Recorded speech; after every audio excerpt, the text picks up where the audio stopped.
não se preocupem, eu costumo falar com os companheiros da casa, cada gole equivale a mais 30 minutos de conversa. Então, 1h30 de conversa hoje está bom demais, ok? Bom, sejam todos muito bem-vindos, meus irmãos e minhas irmãs, a essa casa de oração e de serviço fraterno, sempre. Primeiramente, gostaria de agradecer, lógico, ao Núcleo Espírita, Nossa Mãe Maria, pela oportunidade de estarmos aqui reunidos, pela oportunidade da reflexão, de que, como nós sempre falamos, tá, copiando o nosso irmão Haroldo Dutra, tudo o que dissermos aqui, primeiramente, é para este quem vos fala, né? A mensagem a gente tenta passar, mas, logicamente, sempre, ela vem em direção primeiro para esse quem vos fala. Como foi informado a nossa reflexão de hoje, vamos buscar trazer algumas imagens, tá? Essa é a primeira vez que trazemos aqui imagem em nossa conversação, nossas palestras. Costumamos utilizar normalmente esse recurso para os cursos, né? Inclusive alguns que serão aí, com a graça de Deus, né, implantados na casa. Mas hoje a gente decidiu trazer algumas imagens para que possamos fixar as ideias da noite que nos foi proposta, tá bem? Então, nós vamos buscar hoje compreender a necessidade de nos desapegar de algumas ideias, de algumas crenças, de alguns dogmatismos. Inicialmente, nós temos que entender que estamos no mundo, primeiramente, para desapegar de todos os filhos do orgulho, do egocentrismo. Deixar para trás a raiva, a inveja, a maledicência. E com isso, a gente precisa nos desapegar das crenças que nos foi incutida durante milênios. Temos que nos desapegar de algumas ideias que foram propostas e nós a aceitamos, tá? Direta ou indiretamente. Para isso, vamos iniciar utilizando uma metáfora, mas antes, uma ressalva. Queremos deixar bem claro, primeiramente, a nossa posição, em nenhum momento de críticas desconstrutivas, mas, em especial, de observadores. Nós queremos dizer que nós respeitamos, nós temos uma gratidão infinita, uma gratidão eterna para todas as ideias, para todos os conceitos filosóficos, religiosos. Hoje nós estamos aqui para fazer uma análise crítica referente justamente apenas a algumas ideias, tá? Algumas ideias que vieram em nossos estudos e aqui estamos para conversar um pouquinho sobre elas. A metáfora que vamos utilizar é justamente essa metáfora referente ao lançamento de um foguete, uma nave espacial.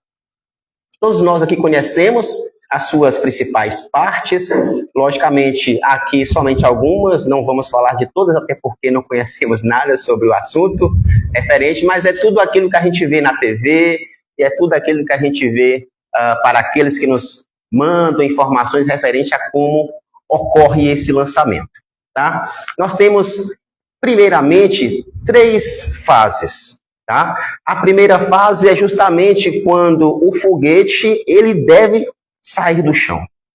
Essa fase, em alguns momentos, ela é mais difícil, porque o foguete ele tem que vencer a inércia. É o primeiro ponto que ele tem que vencer. Então, para que ele consiga sair dessa inércia, conseguir a movimentar-se, utiliza-se de propulsores superpotentes. São motores enormes e muito combustível. Neste primeiro momento, a gente vai perceber muita fumaça, fogo, muito barulho, né? Para aqueles que acompanham os lançamentos em loco, vão perceber que o chão estremece.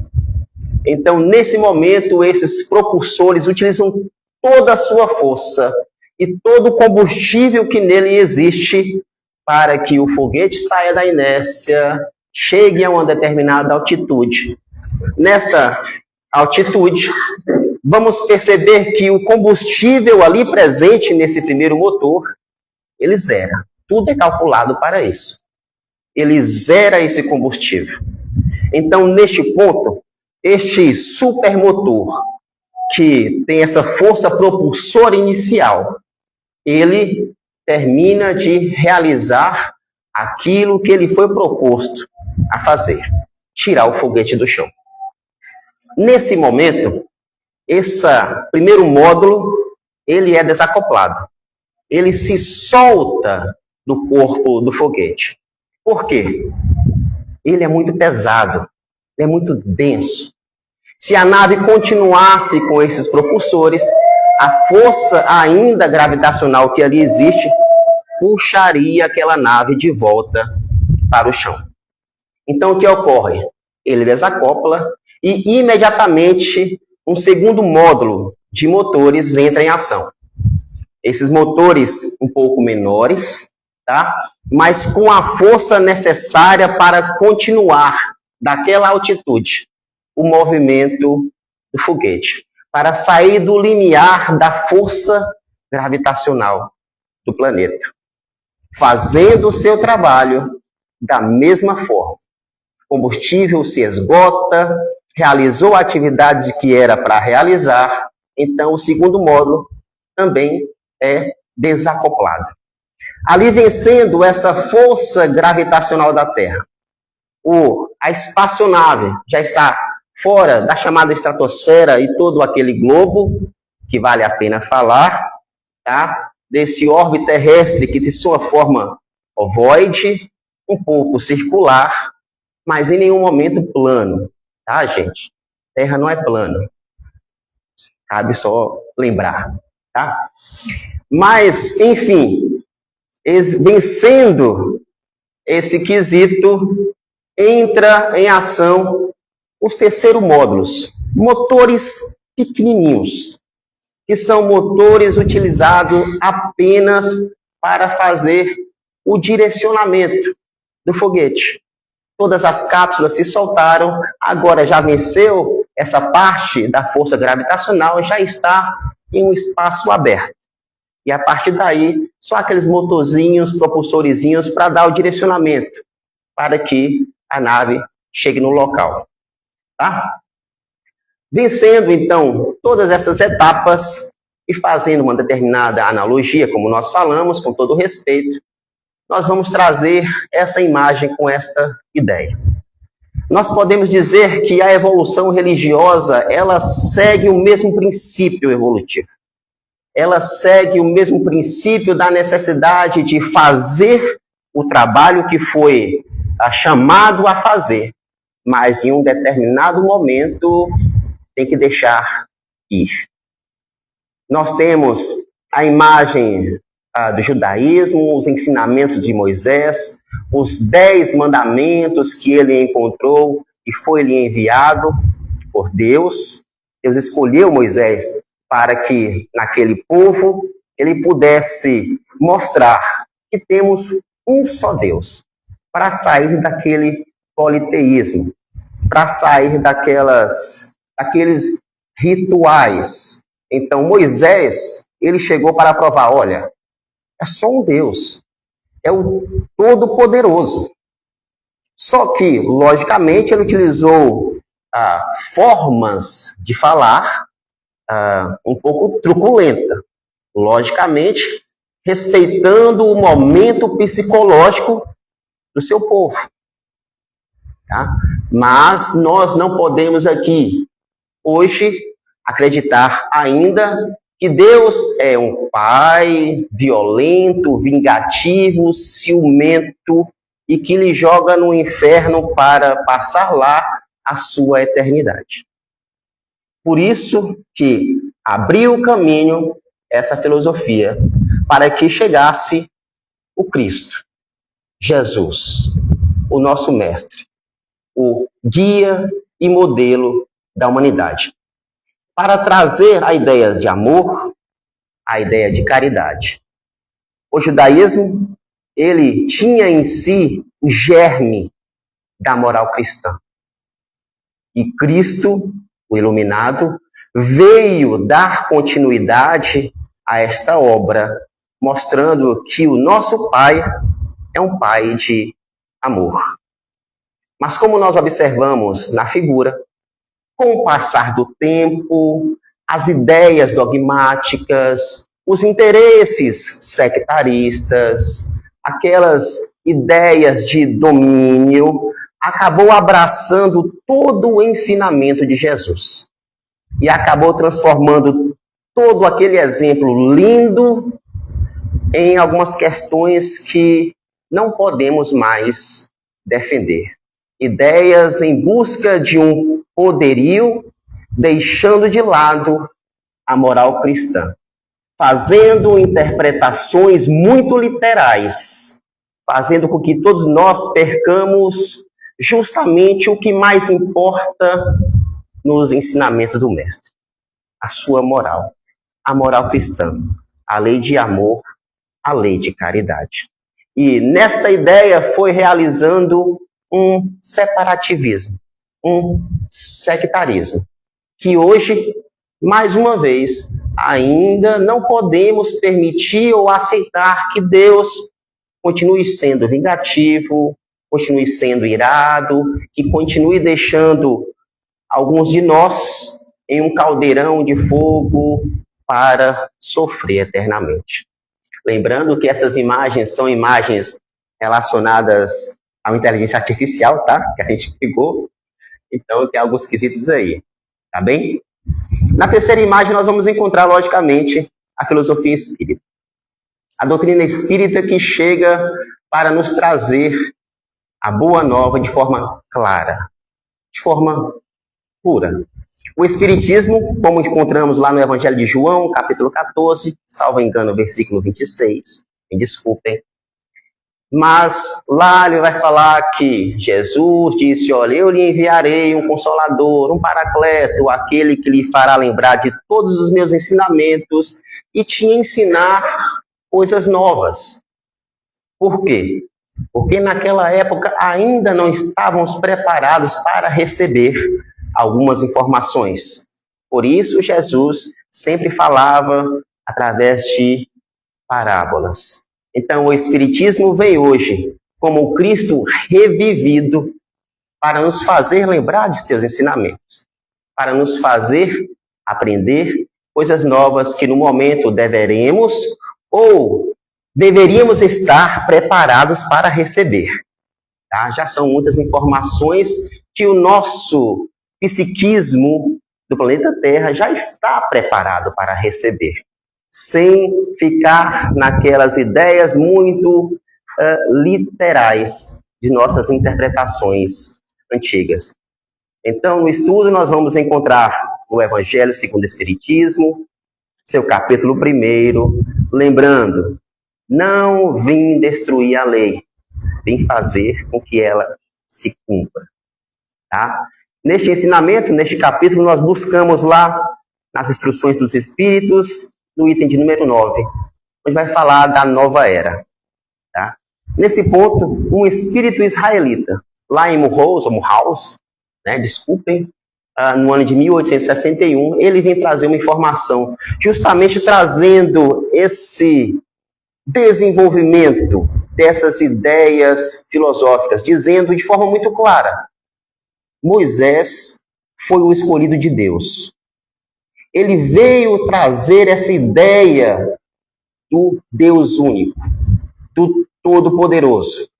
E ele, respeitando aquele desenvolvimento psicológico daquele povo, lembrando que éramos ainda semi-selvagens. Podemos dizer que estávamos praticamente saindo do tempo das cavernas. Então, a forma como ele apresentou Deus foi a forma como, naquele momento, estávamos preparados para receber. Então, ele, como escolhido, trazendo o germe da moral cristã, ele colocou na cabeça de todo mundo, olha, é um Deus só, gente. Não temos todas essas divindades, não. É um todo-poderoso. E o espírito israelita continua dizendo, olha, agora Jesus chega para justamente mostrar, exemplificar a moral, nos ensinar a importância do amor, da justiça, da caridade, nos lembrar que esse Deus é um Pai de amor, de infinita misericórdia e justiça. E o Espiritismo, como Cristo revivido, vem trazer justamente esses ensinamentos em sua raiz, sem essas interpretações literárias, tá? Para que possamos continuar. E no final da mensagem, o Espírito israelita afirma: Moisés abriu o caminho, Jesus continuou a obra, e o Espiritismo a arrematará ou a concluirá.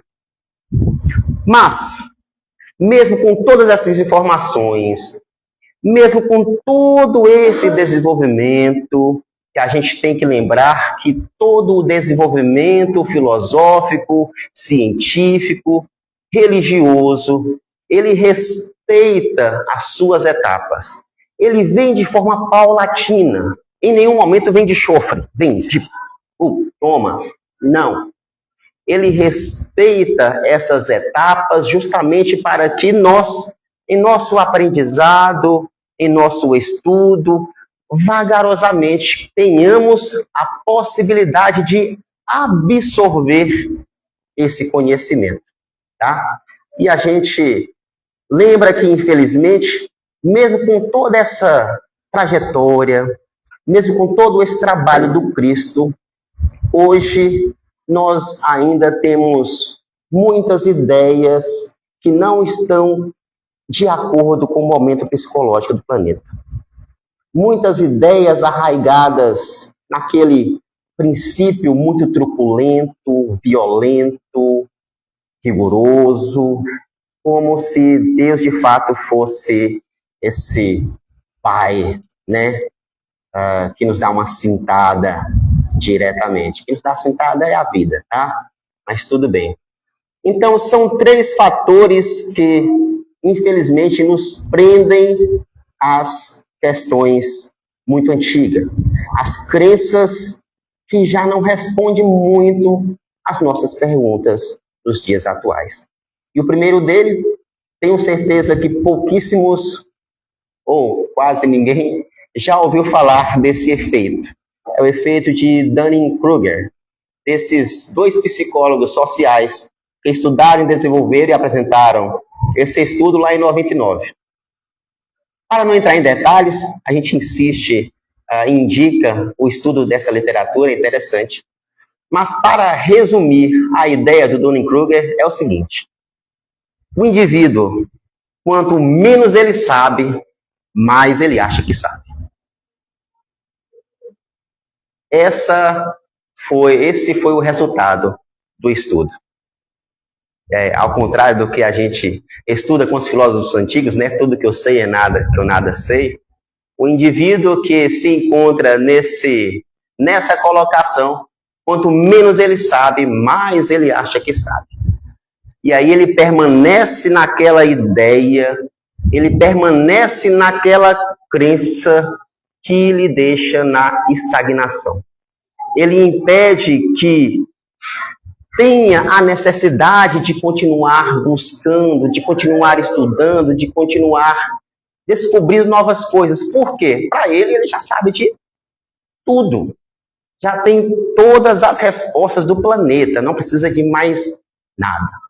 Então, ele chega no que os estudiosos dizem que ele está no pico daquela montanha, né, de nada humildade. Ele tem que sair desse pico de se achar-se conhecedor de tudo, e ele não faz. Infelizmente, temos muitos, inclusive nós, tá? Para a gente trazer para o nosso, olhar para o nosso umbigo. Certamente muitos de nós já tivemos, ou temos, ou teremos certezas de que amanhã ou depois nós vamos pensar, olha, não estou tão certo assim. tá? Existem muitas crenças arraigadas, muitas ideias do passado que ainda existem em nós. Faz parte do nosso desenvolvimento. Então, primeiramente, a gente tem que buscar a humildade, de saber, não sei tudo, sei muito pouco ou nada sei, e devo continuar buscando. Brincadeiras à parte, aqueles que tem esse efeito, desculpem se aqui temos torcedores, é o rapaz falar que o Vasco é o melhor time do planeta. É porque não estudou, tá, gente? Aqui é brincadeira para os amigos do trabalho, tá? Então, assim, esse efeito Dunning-Kruger impede que o indivíduo busque novas descobertas, tá?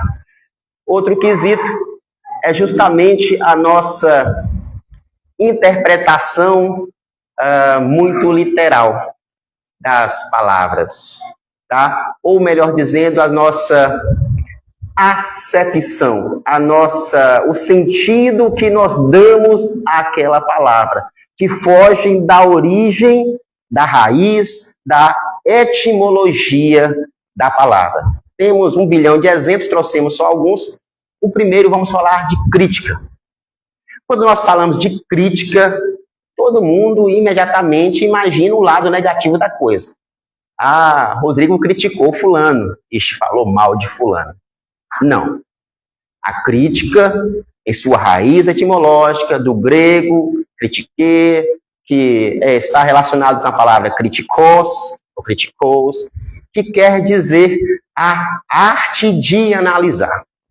Então, nós estamos falando, vamos fazer uma crítica, nós vamos fazer uma análise. Nós estamos estudando um determinado objeto de estudo, seja ele qual for. Então, quando eu estou criticando algo, eu estou analisando aquele algo. Agora, o resultado desta análise vai depender, logicamente, dos nossos conceitos, de nossos crivos de realidade. Se essa crítica ela vai ser positiva ou negativa, vai depender do que cada um de nós tem como crença, como conhecimento ou como dogma. Então, quando falarmos em crítica, não estamos falando mal, estamos falando de uma arte de analisar.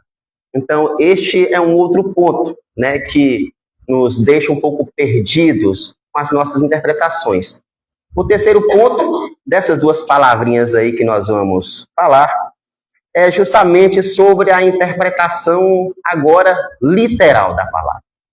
Tá? Quando nós falamos aí em Apocalipse, logicamente todo mundo aqui já arrepia a espinha, né? Porque tem a ideia de que o Apocalipse trata somente desta imagem aí, que foi muito representativa. Quando falamos sobre Apocalipse, imaginamos destruição, falamos sobre o fim dos tempos, falamos sobre os problemas do mundo, a vinda de Jesus, e etc, e etc. Nós, em nossas casas religiosas, já colocamos na cabeça nossa de que o Apocalipse ele é algo apenas destruidor. Sendo que Apocalipse, em sua raiz, é tirar o véu, é desvendar, é revelar. Então, quando falamos sobre o Apocalipse de João, quando falamos sobre essas destruições do mundo que fica incutido em nossa mente, nós esquecemos de que esse mesmo João foi aquele João que falou que aquele que não ama não conhece a Deus, porque Deus é amor. Por isso que mesmo falando sobre esses quesitos, sobre o Apocalipse de João, nós esquecemos que no mesmo Apocalipse tem João dizendo um dos ensinamentos do Mestre. Estes combaterão contra o Cordeiro e o Cordeiro os vencerá. Porque é o Senhor dos senhores, o Rei dos reis, e vencerão todos aqueles que estão com ele, chamados, eleitos e fiéis. Então, quando a gente, em nossas casas religiosas, trata essas palavras, nós estamos incutindo apenas o lado negativo da situação. Nós estamos colocando uma ideia em nossas mentes, em nossas cabeças. E aí nós vamos lembrar que estamos nessas ideias há 2000 anos. As pregações que são feitas são em cima da destruição, do medo. O fim está chegando. O fim é amanhã. Está vendo o que está acontecendo em Brumado? É sinal do fim dos tempos. Tudo bem. Estamos em um momento de transição planetária. Todos nós já conhecemos, já sabemos. E essa transição não faz enxofre, não vem com relâmpago. Ela já está acontecendo paulatinamente. Ela já está aí em cada um de nós. Aqueles que estão percebendo, já percebem a diferença que tem no meio, em toda a psicoesfera do planeta. Mas nada de enxofre. Apocalipse é a revelação. É o tirar do véu. João, ele veio lá na ilha de Patmos para tirar o véu que temos em nossas mentes. Veio rasgar o véu que nos cega das verdades do mundo. Tá? E a grande verdade é que o amor já venceu. Jesus está conosco em todos os instantes de nossa existência. E por isso a outra palavra, quando nós buscamos e perguntamos em nossas conversações, qual o significado do Evangelho? O que é o Evangelho para você?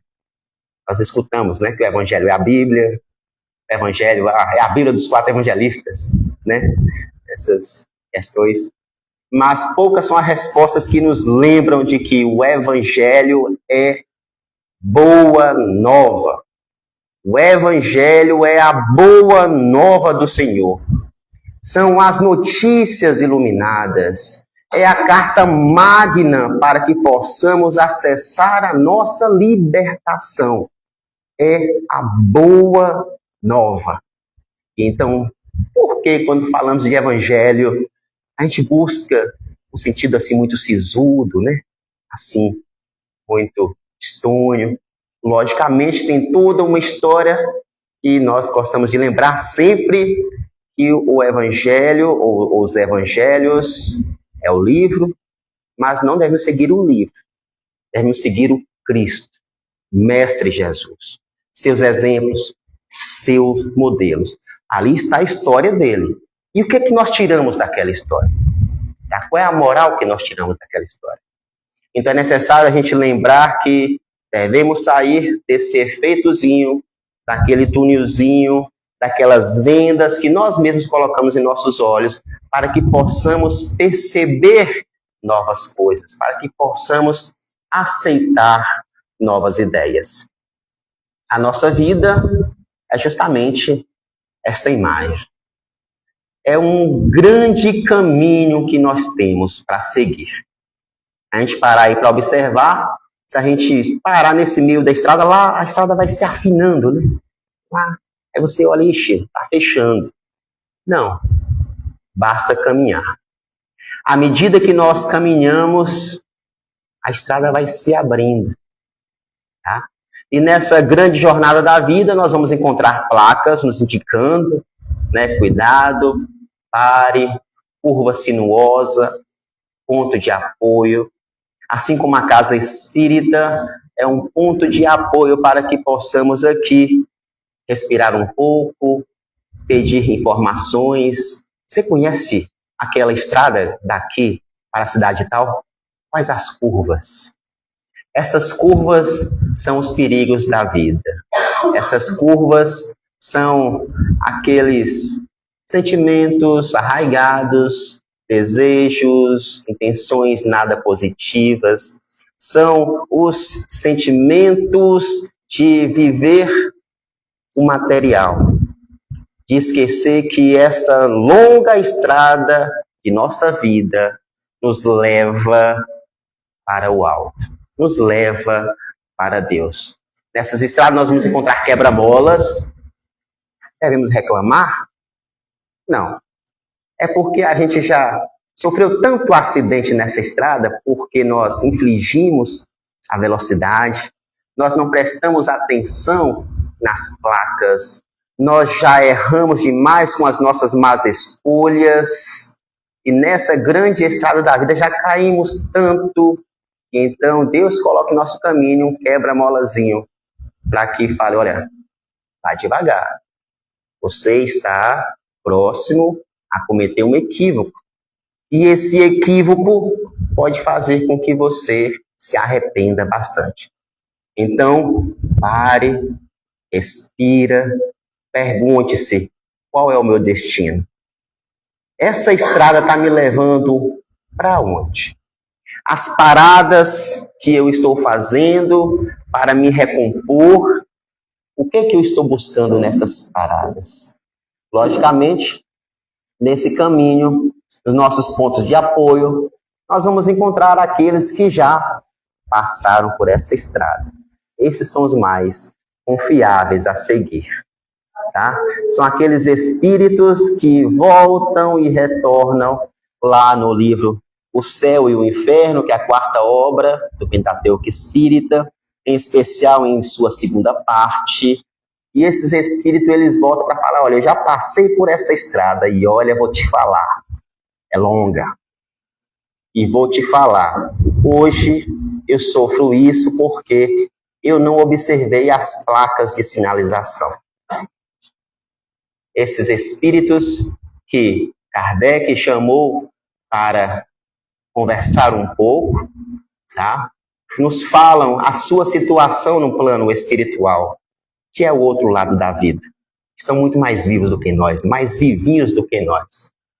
Então, nós buscamos nesses irmãos informações para que eles pudessem nos falar quais os tropeços que eles tiveram, para que a partir daí nós não tropecemos nos mesmos problemas. Nós perguntamos quais as vias de maior segurança, o que eu devo fazer, quais as curvas que eu devo tomar para chegar mais perto de Deus. E eles nos respondem.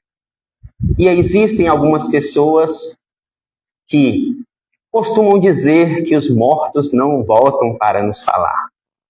Esses amigos estão no túnel, no efeito Dunning-Kruger. Essas pessoas não buscaram ainda um pouquinho a mais. Se a gente sair desse nosso pico de ignorância, estudarmos um pouquinho cada cultura que temos no planeta Terra, em todas elas, sem exceção, todas, nós vamos encontrar a comunicação entre os chamados vivos e os chamados mortos. Desde os Vedas da Índia até o Livro dos Mortos lá do Egito, desde o Popol Vuh, que inclusive conheci há pouco tempo, há um pouco mais de 2 anos, que é uma literatura do povo maia da América Central, uma leitura incrível, também indicamos. E todas elas vão falar da comunhão, da comunicação entre os chamados 2 mundos, aqueles que já partiram para outra vida. E nós estamos aqui. Então, quem afirma que os mortos não voltam, falta só estudar um pouquinho. E nós, nessa comunicação, nós vamos entender e temos que colocar em nossa mente. Jesus, gente, o guia, o modelo, ele é o governador do planeta Terra. Governador do planeta Terra. Tudo que ocorre aqui está sob a sua direção. Então, todos esses avatares, todos esses iluminados, Buda, Moisés, Lao Tse na China, Confúcio na China, Buda na Índia, Zoroastro na Ásia Menor, todos eles foram enviados por Jesus. Todos eles foram enviados por Jesus, porque Jesus é o governador do planeta Terra. Mas por que Jesus mandou Moisés antes dele? Por que mandou Elias deles. Por que o Moisés naquela época? Para falar de um Deus único. Brincadeiras à parte, de novo. Se Jesus viesse antes de Moisés para falar que Deus é amor, ele seria apedrejado na primeira esquina. Porque as pessoas naquela época ainda não estavam preparadas para receber essa informação. Éramos ainda povos truculentos, violentos. Tudo era resolvido no tapa e todo mundo vai lembrar da lei do talião. Roubou, matou. Inclusive, tem um paralelo entre as leis da Babilônia e as leis de Moisés interessantes. Mas não vamos entrar em detalhes nesse assunto. Mas antigamente, essas 282 leis do talião era olho por olho e dente por dente. Então, se Jesus chegasse, gente, olha, o Pai é um Pai de amor, ele não chegaria aos 33 anos de idade para fazer os ensinamentos que ele nos deixou aqui na terra. Então, ele mandou Moisés para preparar o povo, para receber aquela informação, para sair do politeísmo, para aceitar que é um Deus só, mesmo que inicialmente na ideia de negativo, naquela ideia de que Deus busca a iniquidade dos pais nos netos, né? Que encontramos lá em Êxodo 20, parágrafo 5. Isso. Né? Buscarei a iniquidade dos pais na terceira e na quarta geração. Que nós interpretamos equivocadamente como buscar o pecado nos netos, como se os netos fossem responsáveis por pagar as dívidas dos pais. Completamente equivocado, porque Jesus nos ensinou: a cada um será dado segundo as suas próprias obras. Você é o único responsável pelo seu destino, pelo que você faz de sua vida. Então, por isso, Jesus, como governador, ele enviou esses emissários, cada um no seu tempo, cada um com a sua ideia, mas todos eles para falar da verdade divina, mas cada um respeitando a capacidade psicológica do seu povo. Na China foi aquela questão poetizada, na Índia foi aquelas visões bem interessantes, né? Krishna e tudo mais. Então, assim, ele enviou para falar do amor, da caridade, da benevolência. Mas cada um falou ao seu jeito, ao seu modo. E por que ele fez isso? Mamãe de primeira viagem, e todas as mamães que estão aqui vão entender essa. Não podemos dar feijoada para a criança. Não é? Temos isso também no Evangelho segundo o Espiritismo. Não podemos dar feijoada para neném. Por quê? Porque ele não consegue digerir. O organismo dele ainda não está preparado para receber aquilo. Então, as ideias que nós temos hoje, nós temos a capacidade de gerir essas ideias, coisas que há 2000 anos atrás não tínhamos. Então, por isso, Jesus deveria falar através de parábolas, e como informou para Nicodemos, poxa, se você, desculpa a expressão, poxa, mas olha, se você não entende as coisas da terra, como é que você vai entender as coisas do céu, Nicodemos? Então, ele vai falar por parábolas para que nós, bebezinhos, recebamos só o leite materno. Tudo aquilo que a gente precisa no momento. E tudo aquilo que o nosso psiquismo está preparado para receber. Tá? Então, hoje, nós podemos comer feijoada à vontade. Hoje, nós temos as informações e essas informações nós temos a capacidade de digerir, a capacidade de aceitar esses ensinamentos. Ou deveríamos ter. Como nós dissemos, estamos ainda muito presos em ideias, dogmatismo, crenças enraizadas. Mas hoje já temos a possibilidade de recebê-las. Mas por que nós ainda estamos falando da boa nova com muita tristeza? Tá? Essa imagem é importante demais, não é? Muito importante. Por alguns motivos. O primeiro dela é para mostrar o quanto nós, seres humanos, temos a capacidade de cometer atos sinistros. Hoje, nós não crucificamos, mas nós fazemos ainda coisas horrendas. A humanidade ainda se encontra em um momento de fazer ações muito infelizes. Essa imagem é muito importante porque lembra que foi nesse momento em que o ensinamento do Mestre ficou mais vivo na memória de cada um de nós. Porque ele, nesse instante, ele mostrou a sua fé inabalável no poder de Deus. A confiança no poder divino. E ele se entregou. Neste momento, a imagem ficou inesquecível. Mas essa imagem ela é importante. 3 dias depois, após passar por todo o Calvário, após passar por todos aqueles momentos, aí está Jesus, sorrindo, dizendo: eu venci o mundo, eu voltei. Essa imagem é importante. Jesus, ele chama: deixai vir as minhas criancinhas, porque é deles o reino dos céus. Sorrindo, nos chamando para sorrir junto com ele. Pois, como dissemos, independente do momento, pode ser a dor mais profunda que estejamos sentindo no momento, Jesus vai estar conosco. Nunca estaremos sós. E ele vai nos lembrar que isso também passa. Cabe uma historiazinha, cabe o tempo. Tá? 10 minutinhos, tá bom?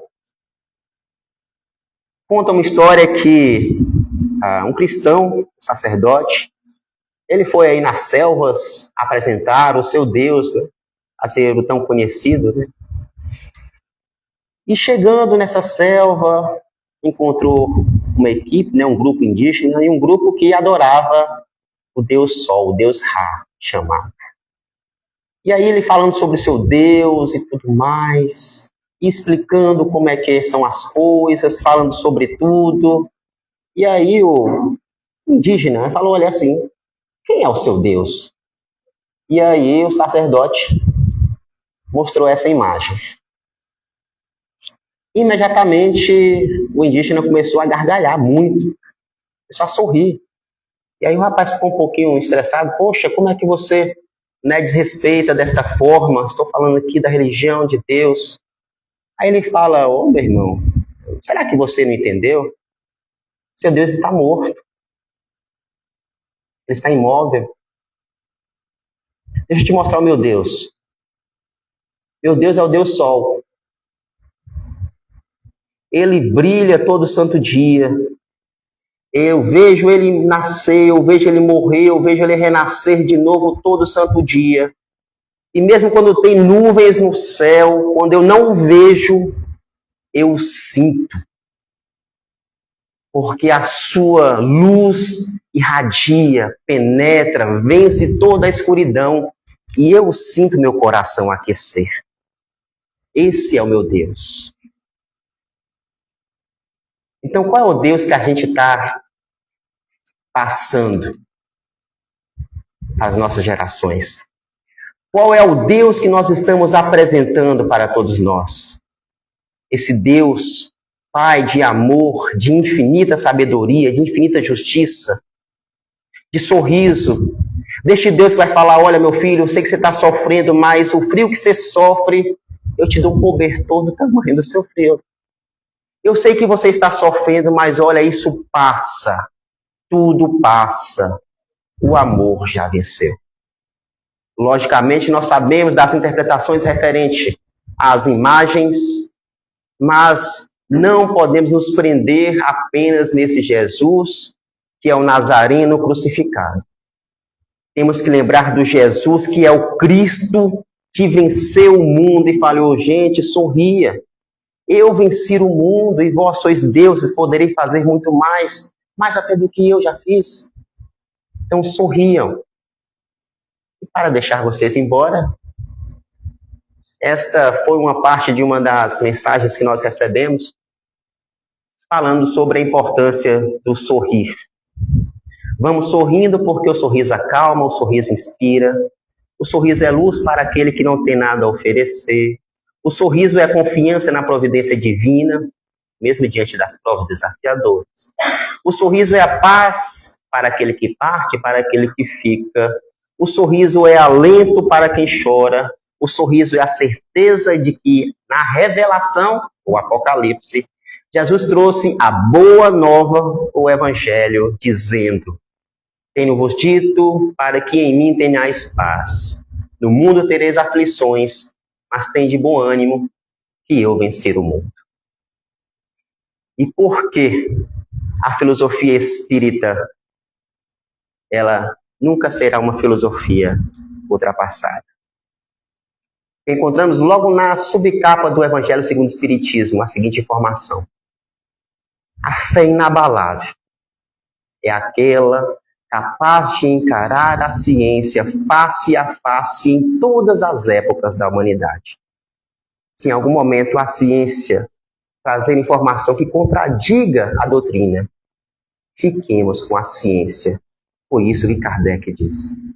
Então que continuemos e que continuemos sorrindo, porque a felicidade eterna nos espera de acordo com as nossas capacidades, as nossas ações, os nossos conceitos, os nossos planos.